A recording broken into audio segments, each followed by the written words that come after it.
Sir genuinely बताऊं तो मैंने सिर्फ आपकी क्लास अटेंड की थी इंग्लिश के लिए और ज़्यादा कुछ मेहनत नहीं की थी। महेंद्र सर ने मतलब ऐसा कहते हैं बच्चे कि अगर महेंद्र सर से ज्योग्राफी पढ़ ली तो यूपीएससी की ज्योग्राफी निकल जाएगी। महेंद्र सर से ज्योग्राफी पढ़ ली तो यूपीएससी की ज्योग्राफी निकल जाएगी, ये सही बात है क्योंकि महेंद्र सर बच्चों के पीछे उतनी मेहनत वाकई करते मैं और मेरे सारे दोस्तों ने हमेशा हर टेस्ट में प्रेजेंट रहते थे, इवन मैंने एक भी टेस्ट मिस नहीं किया था। और बिल्कुल हमें हैं। जय हिंद दोस्तों, एनडीए का एग्जामिनेशन सितंबर में होने वाला है। बहुत कम टाइम बचा है, लगभग 2.5 से 3 महीने का टाइम अपने पास में है। इस टाइम को किस तरह से यूज किया जाए कि हमारा एनडीए वाला एग्जाम पहले ही बार में निकल जाए। तो मेरे साथ में है आदित्य सेंगर, जिन्होंने अपना अप्रैल वाला अटेम्प्ट एनडीए के लिए क्लियर किया है। आदित्य की क्या स्ट्रेटेजी थी, इन्होंने अलग अलग सब्जेक्ट को कैसे हैंडल किया और लास्ट के 2-2.5 महीने में क्या स्ट्रेटेजी बनाई जिससे इनका एनडीए क्लियर हुआ, सारी बातें जानेंगे। सबसे पहले आदित्य, आपको बहुत बहुत शुभकामनाएं। Thank you sir. Aditya, NDA जब तक नहीं निकलता है बहुत टेंशन रहती है, यस। निकल जाता है उसका ऐसा लगता है कि यार यूं ही निकल गया। Yes sir. कुछ बच्चों को बता दो कि मैथमेटिक्स की शुरुआत कैसे हुई। सर मैथमेटिक्स में सबसे पहले मैंने टॉपिक्स छाट लिए थे कि मेरे को कौन से टॉपिक्स पढ़ना है और कौन से टॉपिक्स पे ज़्यादा वेटेज है। प्रीवियस ईयर लगा लगा के सर ये पता चल गया था कि कौन से टाइप्स के क्वेश्चन आते हैं। और सर ने भी बहुत हेल्प करी थी, ईश्वर सर, गुप्ता सर, सब मतलब बड़े अच्छे से है ना ट्रीट करते थे और वो बताते थे कि ये गलतियाँ हो रही है तुम्हारी। और मैं ज़्यादा यूँ नहीं सोचता था कि जैसे मेरे दोस्त उन सोचते थे कि मेरे को ज़्यादा नंबर लाना है मैथ्स में, नहीं। मेरा ऐसा था हमेशा कि मेरे को बस इतने लाने हैं कि मेरे कम से कम गलत हो। अ, मेरे हमेशा मैंने देखा कि मेरे एक्यूरेसी रेट मतलब बहुत अच्छा रहता था। ज़्यादा से ज़्यादा मेरे 4 से 5 गलत होते थे और ज़्यादा गलत नहीं होते थे। तो वो एक प्लस पॉइंट था सर मेरा और यही मेरे को एग्ज़ाम में भी काम आया कि मैंने ज़्यादा अटेम्प्ट नहीं करे और एक्यूरेसी को मेंटेन रखा। एक्यूरेसी को मेंटेन रख के है ना वो पेपर मैथ्स का निकल गया आराम से। और जैसे मेरे दोस्तों को थोड़ी बहुत प्रॉब्लम हुई लेकिन उन्होंने भी मेहनत की थी, लेकिन मैं उनको भी हमेशा बोलता था कि ज़्यादा क्वेश्चन अटेम्प्ट करके कोई मतलब नहीं है। और उन्हें ज़्यादा मतलब ऐसा नहीं है नहीं पढ़ना चाहिए, लेकिन एक सर स्ट्रेटेजी होनी चाहिए बिल्कुल कि ये अटेम्प्ट करना है, ये नहीं करना है, कौन सा क्वेश्चन टाइम लेगा और कौन सा नहीं लेगा। मेरे को सर आदित्य, ये तो बात हो गई कौन सा क्वेश्चन टाइम लेगा, कौन सा नहीं लेगा, कौन से चैप्टर्स करना है, कौन से नहीं करना है, पीवाईक्यू समझ में आ गया। इन सबको करने के लिए बुक्स कौन सी लगाई। हाँ सर, सबसे पहले मैंने आर.एस. अग्रवाल लगाई थी क्योंकि आर.एस. अग्रवाल में तो बेसिक कॉन्सेप्ट्स मिल जाते हैं और उनका आइडिया मिल जाता है। उसके बाद मैंने फोर्स की बुक लगाई थी और उसके बाद फिर मैंने ना प्रीवियस ईयर लगाए थे सर। तो तो आर एस अग्रवाल पहले लगा लिया, यस सर। फिर फोर्स की बुक लगा ली, यस फिर सर। पीवाईक्यूज लगा ली। Yes sir. इतना सब कुछ करने से मैथमेटिक्स में कॉन्फिडेंस आ गया। सर आराम से सर, और मतलब सर ऐसा नहीं है कि एक ही बार लगाना है, ये सब अगर अपन 3 से 4 बार लगाएंगे इनको तो डेफिनेटली आपके कॉन्सेप्ट भी क्लियर हो जाएंगे। और अगर कोई सा अलग से क्वेश्चन आता है तो आप इजीली अटेम्प्ट कर पाओगे क्योंकि आपके कॉन्सेप्ट क्लियर है। कॉन्सेप्ट क्लियर है तो फिर क्वेश्चन लगाना बहुत आसान। Yes sir. आदित्य से मैं आगे की बातें करूं उसके पहले आपको एक गुड न्यूज देता हूं। एनडीए का नया बैच जो कि अप्रैल वाले अटेम्प्ट को टारगेट करेगा, अप्रैल 2025 की तैयारी जिन बच्चों को करना है उन बच्चों के लिए एनडीए का हमारा जो नया बैच है वो 25 जून से स्टार्ट हो रहा है। दोस्तों 25 जून से नया बैच स्टार्ट हो रहा है। टोटल 9 मंथ्स का बैच रहेगा। इस बैच के अंदर सारे फैकल्टीज जो है वो आपको पढ़ाएंगे, पूरा कोर्स आपको पढ़ाया जाएगा, साथ में रिवीजन और उसकी टेस्ट सीरीज शामिल होगी। साथ ही साथ फैकल्टीज के द्वारा डेवलप किया गया कंटेंट, जिस कंटेंट की मदद से आदित्य ने अपना एनडीए निकाला वही कंटेंट आपको मिलेगा। तो अगर आपको लगता है कि अप्रैल वाले अटेम्प्ट के लिए आपको प्रिपरेशन करना है तो ये बेस्ट आपके लिए बहुत ही रामबाण साबित होगा। सीट्स लिमिटेड है, इस बेच में मिलते हैं। आइए बैक टू द वीडियो। अब आदित्य से बात करते हैं। आदित्य, मैथमेटिक्स हो गया हमारा, यस सर। अब बात आती है इंग्लिश की। इंग्लिश के साथ साथ फिजिक्स और ज्योग्राफी, ये बड़े मेजर सब्जेक्ट्स हैं। यस। इन तीनों में आपके पहला प्यार कौन सा था। हाँ सर, पहला प्यार बताऊँ तो सर पहला प्यार तो ज्योग्राफी था क्योंकि महेंद्र सर ने बहुत अच्छी ज्योग्राफी पढ़ाई थी। और मतलब ऐसे इतने क्लियर हो गए थे कॉन्सेप्ट की है ना, कभी कभी हमको ऐसा लगता था कि बहुत ज़्यादा पढ़ने की ज़रूरत भी नहीं है ज्योग्राफी। ज्योग्राफी बस इतनी पढ़ लो जितनी आती है। और ऐसे की ऐसे स्टेटमेंट आते हैं जैसे सर प्रीवियस ईयर भी भेजते थे हमको है ना पीपीटीटी फॉर्म के, तो है ना वो भी बहुत पीपीटी के फॉर्म में अभी PPT एसएसबी की तैयारी कर रहे थे, पीपीटीटी मुंह में आ रहा है इसके, है ना। Sorry sir. तो पीपीटी के फॉर्मेट में सर पूरी पिक्चर पूरी स्लाइड्स दे दिया करते थे यस सर कि कितने क्वेश्चंस। प्रीवियस ईयर क्वेश्चंस आए हैं और कैसे आते हैं। तो सर हर चैप्टर के सारे क्वेश्चंस अवेलेबल करा देते हैं। यस सर, हर चैप्टर नहीं सर, हर टॉपिक के बोलूंगा मैं कि हर टॉपिक से इस टॉपिक पे इतने आए हैं, इस टॉपिक पे इतने आए हैं। मतलब महेंद्र सर कुछ दबा के मेहनत करते हैं geography. Yes sir, Mahendra sir ने मतलब ऐसा कहते हैं बच्चे कि अगर महेंद्र सर से ज्योग्राफी पढ़ ली तो यूपीएससी की ज्योग्राफी निकल जाएगी। महेंद्र सर से ज्योग्राफी पढ़ ली तो यूपीएससी की ज्योग्राफी निकल जाएगी, ये सही बात है क्योंकि महेंद्र सर बच्चों के पीछे उतनी मेहनत वाकई करते हैं। यस आदित्य अब बात करते हैं फिजिक्स को लेकर के। फिजिक्स का बड़ा रोल है, 100 मार्क्स का वो आने वाला है, तो उसको क्या किया था, उसमें कैसा मन लगता था, नहीं लगता था, क्या स्टडी मटेरियल उसके लिए इस्तेमाल किया? सर जेनुअनली पाल सर ने बहुत अच्छा पढ़ाया था और उनके जो भी नोट्स थे वो मतलब एग्जैक्ट ऐसे ही प्रीवियस ईयर क्वेश्चंस आए थे। उसके बाद जो मेरी सेकंड बैच शुरू हुई थी उसमें अतुल सर ने पढ़ाया था। अतुल सर से भी बहुत एक अच्छा ही बॉन्ड बन गया था। वो भले ही क्लास में मस्ती करते रहते थे लेकिन जो भी सर पढ़ाते थे उसको सीरियसली पढ़ते थे। उसके बाद सर हमेशा डाउट मतलब कभी भी हमको कुछ भी होता है हम रात में कॉल कर सकते हैं सर को, और कुछ दिक्कत भी हो तो सर ये हो गया है तो सर बोलते हैं अरे कोई नहीं, बोल देना मेरा ऐसा ना ऐसा। तो सर वो बहुत सपोर्ट था टीचर्स का। मैं कहूँगा कि अगर कुछ भी प्रॉब्लम होती थी तो हम कभी भी फ़ोन कर सकते थे उनको।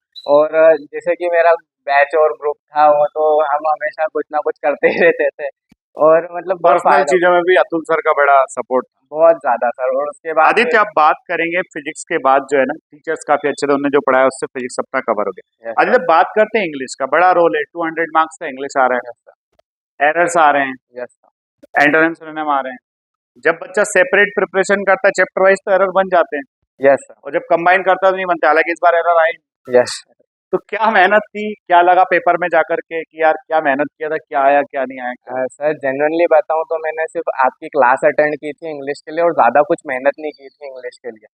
मेरा मेन फोकस था इंग्लिश, लेकिन क्या पता वो रिलेटेड वर्ड ही आते हैं और जैसे कि वो सेंटेंस फॉर्म में एंटोनियम सिनोनिम आते हैं तो एक आइडिया लग जाता है कि क्या क्वेश्चन है, पॉजिटिव है नेगेटिव है, तो दो ऑप्शन तो वही है ना रिजेक्ट हो जाते हैं। उसके बाद दो में है ना थोड़ा दिमाग लगा के, और अगर ऐसा लग रहा है कि मतलब ये है अपन ने कहीं पढ़ा है, क्योंकि आपकी क्लास में मतलब ऐसा था कि मतलब मैं तो कहीं 8 बजे यहाँ से जाता था, 8 बजे से क्लास लेता था, 9 बजे तक खाना वाना खाते खाते क्लास देख लेता था।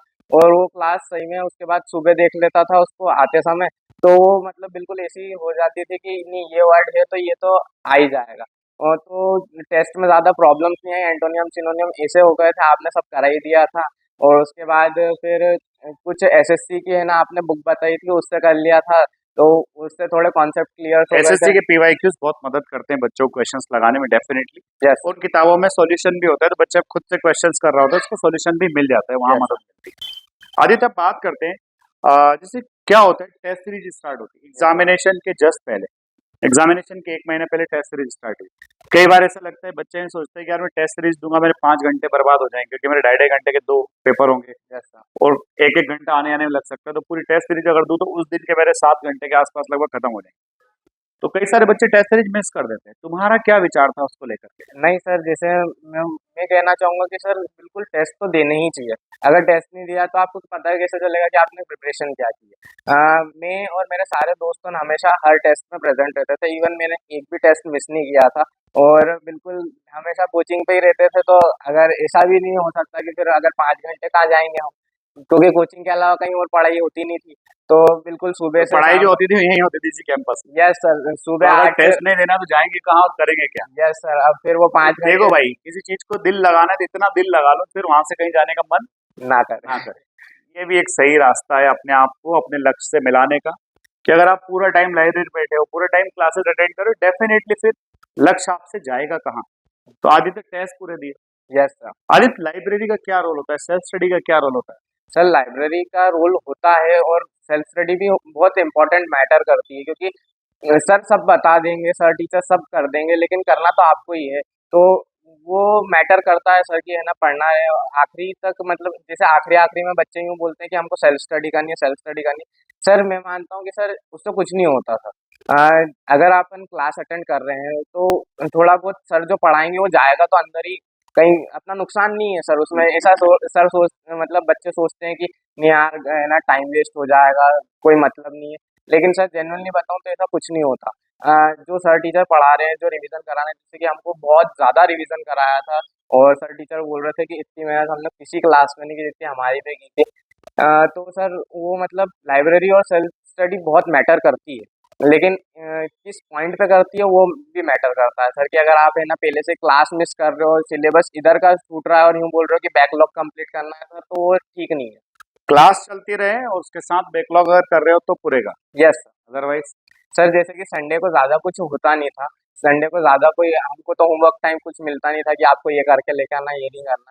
तो सर देखा जाए तो संडे को हमारा पूरा दिन खाली रहता था 8 से 8, तो हम यहीं पे रहते थे, तो कितनी देर, ज़्यादा से ज़्यादा 4-5 घंटे मस्ती कर लेंगे, बाकी तो पढ़ाई करेंगे, तो उसमें बैकलॉग आराम से कंप्लीट हो जाता है सर। और संडे आपने यूज किया बैकलॉग को कंप्लीट कर। यस सर, और सैटरडे रहता था तो सैटरडे में अगर जो सैटरडे का वक्त रहता था वो सैटरडे में हो ही जाता था। सैटरडे वाला काम सैटरडे को कर लो, बैकलॉग जो लगा हुआ सारा संडे के दिन खत्म। यस सर, और वैसे भी clear sir, cut study. Yes sir, वैसे भी अगर हर बार क्लास आ रहे हो तो बैकलॉग तो बनता ही था हमारा, तो हम तो क्या करते थे, हम ना सिर्फ है ना दिन हर बार जीएटी पढ़ते थे, दिन भर जीएटी जीएटी 1 घंटा जो मैथ्स का टॉपिक चल रहा है उसको रिवाइज किया, उसके थोड़े बहुत क्वेश्चन लगा, 50 60 70 जितने क्वेश्चन लगते थे उस टाइम पे, और उसके बाद जो संडे का रहता था उसी चैप्टर को वापस से शुरू से लगा, और कम से कम 2 बुक कंप्लीट करनी रहती थी उस दिन, ऐसा रहता था। और सर एक कंपटीशन बना रहता था हमेशा क्लास में कि तूने कितना कर लिया, तूने कितना कर लिया, तो उससे भी एक मोटिवेशन टाइप का था सर कि है ना बस करते जाओ और करते कुछ। जाओ। आदित्य, लास्ट में क्या वो बात आप बच्चों को बताना चाहोगे जिनका सितंबर में एग्जाम है, क्या करना चाहिए? सर पहले तो पूरा सिलेबस पढ़ लो, और ऐसा है कि अगर टाइम कम पड़ रहा है, जैसे कि बहुत सारे बच्चे रहते हैं जो जल्दी ग्रैप्स नहीं कर पाते हैं, जैसे कि मेरा भी सेकंड टाइम था, फर्स्ट टाइम पे मेरा भी मैथ्स इतना कोई खास नहीं था, तो मैं यूँ कहना चाहूँगा सर कि बस वो टॉपिक्स पढ़ लो जो हर बार आ रहे हैं, जो हर बार आपको हेल्प करेंगे, और प्रीवियस ईयर लगा लो। प्रीवियस ईयर मोस्ट इम्पोर्टेंट है सर, क्योंकि जीएटी में तो ऐसा होता है कि प्रीवियस ईयर वापस से वही रिपीट हो जाते हैं, और ज़्यादा कोई कॉन्सेप्ट बदलते नहीं है, मतलब वही कॉन्सेप्ट पे बस डिजिट चेंज होके मैथ्स में भी ऐसे मैंने सर 10 से 12 क्वेश्चन छाट लिए थे, तो मतलब आपको करने ही कितने क्वेश्चन है फिर, मतलब 30 क्वेश्चन और करके कुल आ जाओ। मिलाकर के है कि कंसिस्टेंसी के साथ करते रहो, यस सर। आत्मविश्वास रखो, यस सर। आगे बढ़ते जाओ, सफलता मिल जाएगी। तो ये थे आदित्य, जिन्होंने अपने एनडीए की पूरी जर्नी के बारे में बताया, और लास्ट में ना एक थोड़ी सी हिंट भी दी कि पहले अटेम्प्ट में मेरा भी निकला था पर सेकंड में निकला। Yes sir. तो कहीं ना कहीं यूपीएससी का एग्जामिनेशन है, टाइम मांगता है, यस उतना टाइम आप जब उस एग्जाम को डेडिकेट करते हो तो डेफिनेटली एग्जाम आपका निकल जाता है। तो दोस्तों, अगर वीडियो अच्छा लगा है तो इसको लाइक शेयर सब्सक्राइब करना ना भूलें। साथ ही साथ हम इसी तरह के और भी स्टूडेंट्स के साथ स्ट्रेटेजी वाले वीडियोस लाते रहेंगे। बने रहिए हमारे साथ। जय हिंद, जय भारत।